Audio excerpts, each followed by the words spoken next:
आज के मुख्य समाचार। मुख्यमंत्री आपदा पीड़ितों से ना बोले झूठ, जयराम ठाकुर। हिमालय की गोद में समाप्त हुई सूर्य स्पीति बाइक रैली।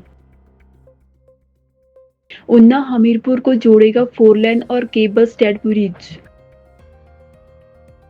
एचपीटीडीसी मुख्यालय शिफ्टिंग पर शिमला के पर्यटन व्यवसायियों में रोष। लगातार बारिश से शिमला की सड़कें बदहाल। हिमाचल में 2.2% गर्भवती महिलाएं हीमोग्लोबिनोपैथी से पीड़ित। शिमला का पुराना बस स्टैंड बना तालाब। अब समाचार विस्तार से।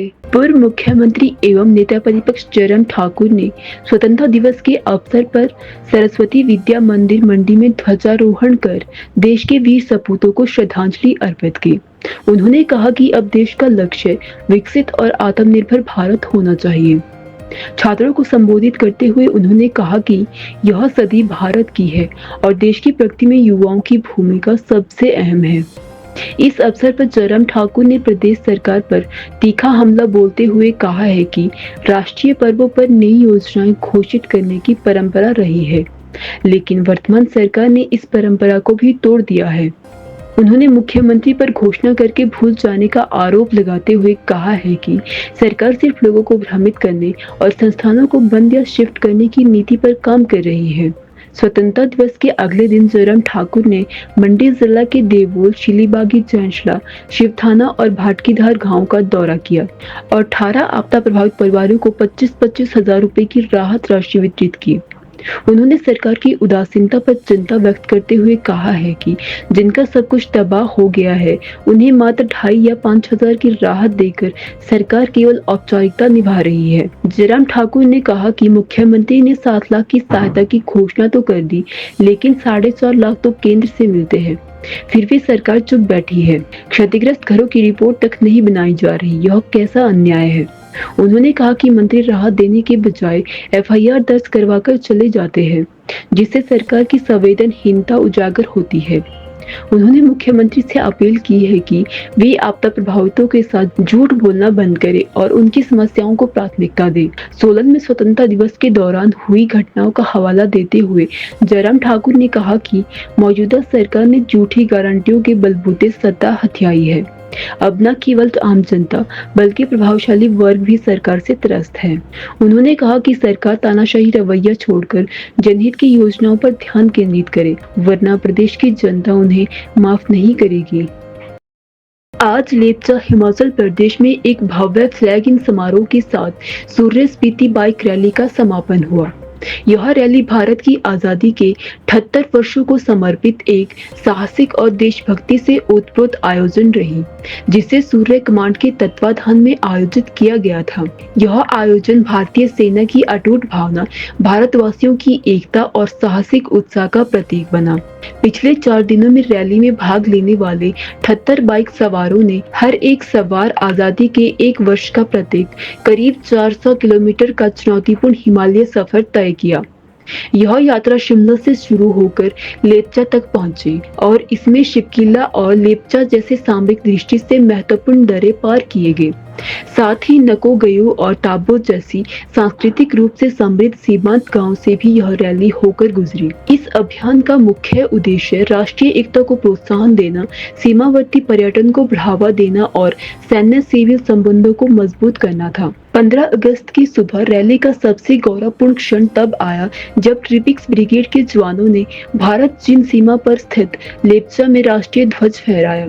यह ऐतिहासिक क्षण उन वीर जवानों को श्रद्धांजलि थी जो हर परिस्थिति में देश की सीमाओं की रक्षा में तैनात है। फ्लैग इन समारोह में देशभक्ति की भावना, जन भागीदारी और राष्ट्रीय एकता का अद्भुत संगम देखने को मिला। यह सिर्फ एक बाइक रैली नहीं थी, बल्कि भारत की विविधता में एकता, समवर्ती क्षेत्रों से जुड़ाव और सशस्त्र बलों की राष्ट्र के प्रति अटूट निष्ठा का एक सजीव प्रमाण बन गई। सूर्य स्पीति बाइक रैली भारतीय सेना और भारतवासियों की उस साझा यात्रा की प्रतीक है जो राष्ट्र की एकता, संप्रभुता और गौरव के लिए समर्पित है। उन्ना और हमीरपुर के बीच 4 लेन निर्माण की दिशा में बड़ा कदम उठाया गया है। सड़क परिवहन एवं राजपथ मंत्रालय ने डीपीआर निर्माण के लिए कंसल्टेंटी टेंडर जारी कर दिया है। इस परियोजना के तहत भोटा से लठियानी और बीहड़ू से ऊना तक 4 लेन तैयार किया जाएगा, जिससे क्षेत्रीय संपर्क और बेहतर होगा।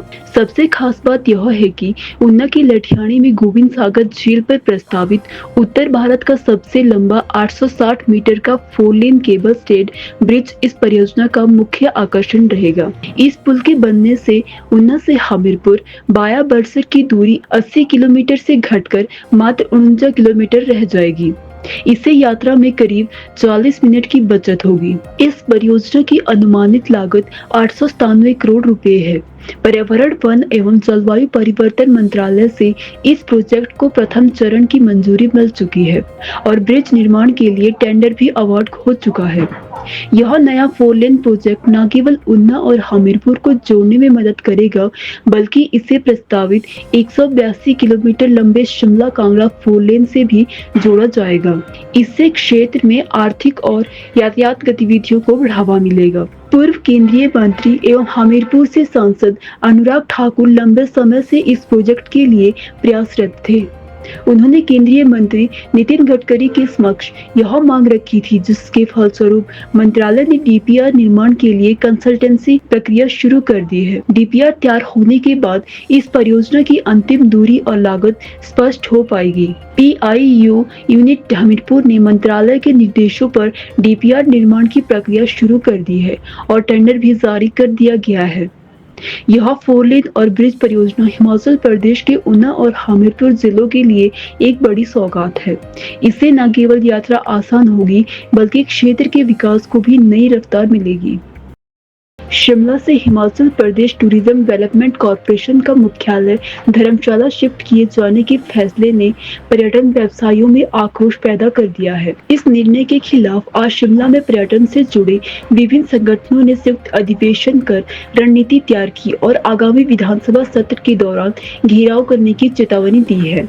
Travelling agent and tourist guide association के प्रधान हरीश व्यास ने कहा कि एचपीटीडीसी का मुख्यालय शिमला से हटाना न केवल ऐतिहासिक और प्रशासनिक दृष्टि से गलत है, बल्कि इससे शिमला के पर्यटन व्यवसाय पर भी प्रतिकूल असर पड़ेगा। आज सभी लोगों में यहाँ पे रोष है कि ये एचपीटीसी का हेड ऑफिस यहाँ से जो शिफ्ट धर्मशाला कर लिया गया है, इसके बारे में सभी लोगों को काफ़ी गुस्साए में हैं लोग, और इसलिए हमने सब लोगों को यहाँ एकत्रित करके इसको वापस लाने के लिए बिल्कुल सबने कहा है कि इसको वापस लाया जाए। और मैं सब लोगों से यही निवेदन करेगा कि आगे वाली जो मुहिम होगी हमारी, इससे भी ज़्यादा लोग इकट्ठे होंगे, जितने भी लोग यहाँ पे इकट्ठे हुए हैं, और इसको दम हम तभी लेंगे जब ये वापस शिमला जाएगा। सर, जब हेड ऑफिस सर यहाँ से चले जाएगा तो लोगों में तो काफ़ी नुकसान होगा ही है। लोगों को अब धर्मशाला जाना पड़ेगा, और भी इतने जितने भी अब यहाँ पे अगर हेड ऑफिस ही नहीं रहेगा तो छोटे ऑफिस करके क्या। हमारा ये नहीं है कि आप धर्मशाला के लिए कुछ और खोलो, कुछ नई डेवलपमेंट करो। हमारा मानना यह है कि अगर आपने कोई डेवलपमेंट करनी है तो कुछ और से करो। अब यहाँ से जो राजधानी से आप यहाँ से हेड ऑफिस को वहाँ ट्रांसफर करेंगे तो सचिव वाले तो यहाँ है ना, कितना मिसयूज होगा। और सर वहाँ पे ऑफिस भी नहीं है। इन्होंने क्या किया कि एक होटल को ऑफिस बना दिया है। वहाँ पे होटल, कितना रेवेन्यू खत्म होगा। और यहाँ से अफसर सचिव वाले आएंगे तो कितना रेवेन्यू जो है हम लोगों का ही तो खत्म होगा। और किसी चीज़ के ऊपर ला सकते थे, कोई शिक्षा के ऊपर, कोई रोजगार लोगों को देते हैं उस पर ला सकते थे। इसलिए सर हमारा रोष है कि यहाँ से जल्दी ये इसको वापस लाया। पूरे जोर शोर से सर इसमें इकट्ठे होके जितने भी लोग हैं, हमारा कोई ये नहीं है कि ये जनता पार्टी का हो, कांग्रेस का, हम सब लोग इसके लिए इकट्ठे होके इसको वापस लाने की सर कोशिश करेंगे। रणनीति अभी थोड़ी देर में हम सब तय करेंगे भी क्या करना है, पर सब लोग इसको सर हम दम तभी लेंगे जब ये ऑफिस शिमला वापस आएगा सर। और आगे के लिए कोई भी ऑफिस हम शिमला से जाने नहीं देंगे सर। ये तो सरकार बदलती रहेगी। 5 साल बाद जयराम ठाकुर जी आएंगे, वो मंडी ले जाएंगे, ये धर्मशाला शिफ्ट करेंगे, और कभी हमीरपुर ले जाएंगे, और शिमला खाली करने पे तुल गए सर। पर ये जनता अब ये चुप रहने वाली नहीं है। ये किसी भी दफ्तर को यहाँ से जाने नहीं देगी सर। हजारों लोग, हम ये नहीं कि 100 सैकड़ों में नहीं, सारे लोग हजारों की संख्या में इसको मतलब घेराव करेंगे विधानसभा का। पूरे इसमें टैक्सी यूनियन ने भी, हमारी गाइड यूनियन ने भी, और लोकल जो जितने भी टूरिज्म से जुड़े हैं, हमारे जितना भी टूरिज्म के जो हमारे संबंधित है, वो सब के सब एक साथ और इसको आगे बढ़ाएंगे। हमारी ये रणनीति रहेगी कि हम इसको ऐसे पूरा जितना भी विधानसभा घेराव, अभी 2-4 दिनों के, अभी लंबा है, 2 तारीख तक विधानसभा का सेशन चलना है। उसके बीच में हम एक दिन जो तय करेंगे और पूरा विधानसभा घेराव में कोई हजारों की संख्या में हम इसको, और ये पूरे के जितने भी ऑफिस है उसको हम इसको वापस लाने की जो हमारी पूरी कोशिश रहेगी। हमारा कोई ऐसा कांग्रेस, कोई बीजेपी, कोई इसका ये नहीं। हम जो वर्कर है, जितने भी यहाँ स्थानीय लोग जितने हैं, जितने भी मतलब हम इसके जितने मजदूर जो है वर्ग है, वो टैक्स यूनियन वर्ग है, हमारा ट्रैवल एजेंट है, टूरिस्ट से होटलियर है, गाइड है, हजारों संख्या किसान है, इसमें किसान मोर्चा, क्योंकि इससे सब प्रभावित हो रहा है। जो हमारा शिमला अगर से यहाँ से ऑफिस उठता है तो हमें पूरे लोग जो है यहाँ हजारों लोगों का जो रोजगार है वो खत्म हो रहा है। तो इसलिए हम इसको अच्छे मतलब तरीके से भुनाने की कोशिश करें। धन्यवाद। हिमाचल प्रदेश की राजधानी शिमला में पिछले कई दिनों से हो रही मूसलाधार बारिश के चलते शहर की सड़कों की हालत खस्ता हो गई है। जगह जगह गड्ढों के कारण यातायात बाधित हो रहा है और स्थानीय नागरिकों को भारी परेशानियों का सामना करना पड़ रहा है। बारिश के कारण सड़कों की ऊपरी परत उखड़ गई है, जिससे कई इलाकों में गहरे खड्डे बन गए हैं।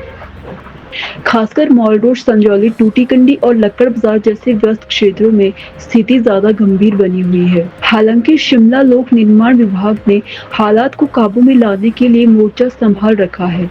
विभाग के कर्मचारी छुट्टी के दिन भी सड़कों की मरम्मत में जुटे नजर आए। आज कई इलाकों में कर्मचारी गड्ढों को भरते हुए देखे गए। विभागीय अधिकारियों का कहना है कि बारिश के बीच काम करना चुनौतीपूर्ण है, लेकिन नागरिकों की सुरक्षा और सुविधाओं को देखते हुए समय पर मरम्मत कार्य करना जरूरी है। पीडब्ल्यूडी के अधिकारियों का कहना है कि हमें पता है कि लोगों को आने जाने में दिक्कतें हो रही है, इसीलिए हमारी टीमें बिना रुके काम कर रही है। जैसे ही मौसम थोड़ा साफ होता है, हम तुरंत गड्ढों को भरने का काम शुरू कर देते हैं। स्थानीय निवासियों ने भी कर्मचारियों की तत्परता की सराहना की है, लेकिन साथ ही उन्होंने स्थायी समाधान की भी मांग की है, ताकि हर साल मानसून में ऐसी समस्याओं का सामना न करना पड़े। विधानसभा से ये छोटा शिमला तक भरे जा रहे गड्ढे सारे में, जैसे बारिश के कारण जो है हर एक जगह में गड्ढे गड्ढे पड़ गए हैं, तो उनको हम पूरे सारे भर रहे हैं, जितने भी है ना जी वहाँ उस कारण भर रहे हैं जिससे कि किसी भी दुर्घटना से बचे रहे हम। नहीं तो इन खड्डों के कारण बहुत सी दुर्घटनाएं होने की संभावना है, इसलिए हम सोच रहे हैं कि जितना अच्छा हम कम कर सके अपनी तरफ से अच्छा करें। ये तो हमने पहले भर रहे थे मैम, लेकिन ये बारिश हमें साथ नहीं दे रही है। आज थोड़ा बारिश ने हमें साथ दिया तो हमने छुट्टी वाले दिन भी काम करने आए।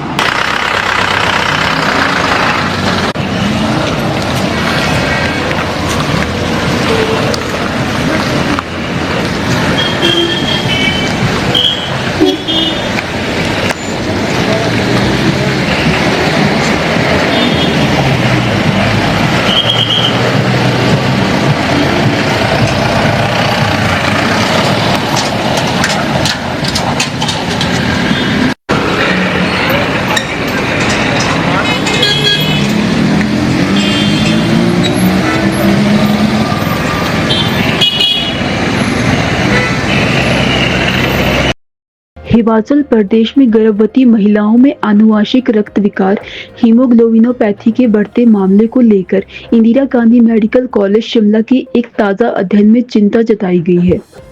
अगस्त 2024 से अप्रैल 2025 के बीच किए गए इस शोध में सामने आया कि कुल 1085 गर्भवती महिलाओं में से 2.2% इस आनुवांशिक बीमारी से पीड़ित पाई गई है।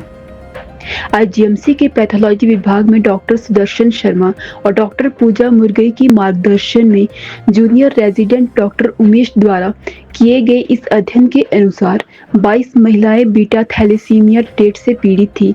एक महिला में सिकल सेल ट्रेट की पुष्टि हुई है। एक महिला में दुर्लभ बीटा चेन वेरिएंट मिला है। विशेषज्ञों ने चेतावनी दी है कि गर्भावस्था के शुरुआती महीनों में खून संबंधी सभी जांचें करवाना अत्यंत आवश्यक है, ताकि इन गंभीर बीमारियों की समय रहते पहचान हो सके और उन्हें अगली पीढ़ी तक जाने से रोका जा सके। शोध के दौरान सभी गर्भवती महिलाओं का संपूर्ण रक्त परीक्षण किया गया।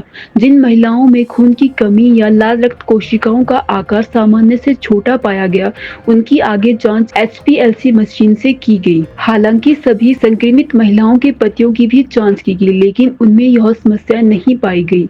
हीमोग्लोबिनोपैथी एक आनुवांशिक रक्त विकार है जिसमें हीमोग्लोबिन का निर्माण असामान्य रूप से होता है। यह वही प्रोटीन है जो शरीर में ऑक्सीजन ले जाने का कार्य करता है। इसकी गड़बड़ी से शरीर को पर्याप्त ऑक्सीजन नहीं मिलती, जिससे एनीमिया, थकान, कमजोरी, चक्कर आना जैसी समस्याएं और गर्भ में पल रहे बच्चे के विकास में बाधाएं उत्पन्न हो सकती है।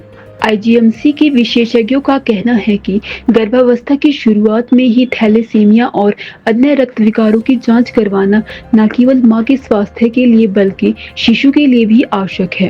अगर माता पिता दोनों में ये विकार होता है तो संतान को गंभीर रक्त रोग होने की संभावना बढ़ जाती है। यह अध्ययन हिमाचल में सार्वजनिक स्वास्थ्य के लिए एक चेतावनी है।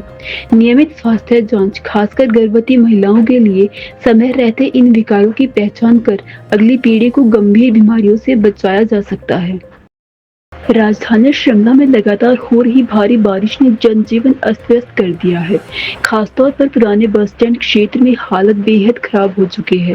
तेज बारिश और तूफानी हवाओं के चलते न सिर्फ सड़कों पर पानी भर गया है बल्कि दुकानों के अंदर भी पानी घुसने लगा है। स्थानीय दुकानदारों की माने तो हर साल बरसात में उन्हें इसी तरह की परेशानी झेलनी पड़ती है, लेकिन इस बार हालात कुछ ज्यादा ही खराब हो चुके हैं। दुकानों के अंदर फर्श तक पानी भर गया है, जिससे व्यापार पूरी तरह से ठप हो गया है। वहीं बस स्टैंड की अंदरूनी जगहों में पानी जमा होने से यात्रियों को भारी दिक्कतों का सामना करना पड़ रहा है। लोगों ने प्रशासन पर लापरवाही का आरोप लगाते हुए कहा कि जल निकासी की व्यवस्था समय रहते नहीं की गई, जिसके चलते थोड़ी ही बारिश में पूरा इलाका जलमग्न हो गया। स्थानीय लोगों ने बताया कि हर बार बारिश में यही हाल होता है, नाले साफ नहीं होते और पूरा पानी सड़क और दुकानों में घुस जाता है। हम कब तक इसी तरह परेशान होते रहेंगे? प्रशासन की प्रतिक्रिया अभी बाकी है, लेकिन जनता राहत कार्यों और स्थायी समाधान की मांग कर रही है। मौसम विभाग ने आने वाले कुछ दिनों में और भारी बारिश की चेतावनी जारी की है, जिससे लोगों की चिंता और बढ़ गई है। शिमला का यह व्यस्त इलाका, जो आमतौर पर सैकड़ों यात्रियों और दुकानदारों से गुलजार रहता है, अब जल भराव की समस्या से जूझ रहा है। जनता उम्मीद कर रही है कि प्रशासन जल्द कुछ ठोस कदम उठाएगा ताकि आगे आने वाली बारिश और परेशानी ना बढ़े। पानी आ रहा है अंदर की तरफ